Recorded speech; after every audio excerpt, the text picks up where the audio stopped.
Now to plant these, all I do is I take a spoon and I get under the planter itself. I go between and I get under this little tube and pull it up.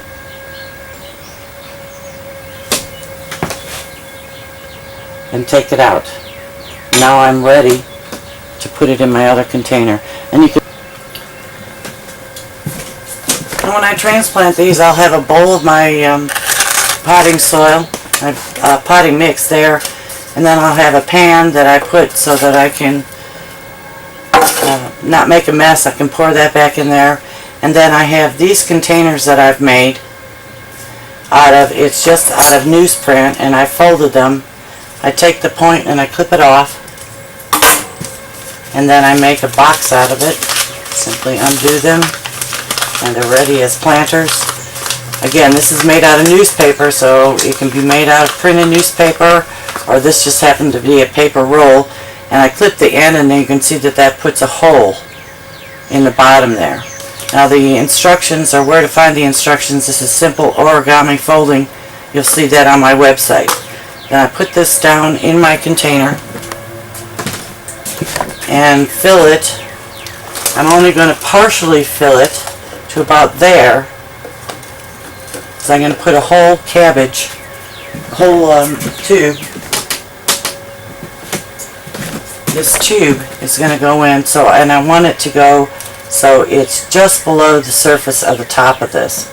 And I'll cover this up. I want to make sure that I'm covering up this tube.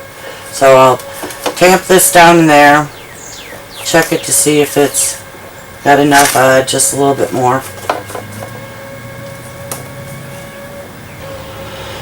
Now I'm going to fill up the rest of this with soil, this potting mix again around the tube. Being careful not to disturb the plant, being very careful and tamping it down on either side. Here, I'm going to water this in.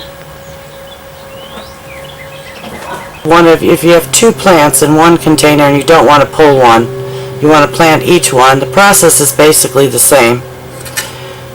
What I'm going to do is take the paper container off the outside, just pull it off, and I'll put that in my garden, and then carefully separate the plants till I have two different plants, and set them aside. And then I'll fill my container almost all the way up this time, because I don't have to fill around a tube. So I'll fill up the entire container and tamp it down. I am again going to go down a little bit lower than the top, so you can see that I haven't quite filled up to the top. I'm going to punch a hole in the center here, and then I'm going to place, you can see here, the root. I want the root to go all the way down. I don't want to bunch this root up like that. I want it to go all the way down in there and press the soil around it. Put it in there, and as I put it in there, I'm pressing the soil around that root, keeping the same length that the root already started with. Putting soil around it. Plant is replanted. I'm just going to do that with all my plants as they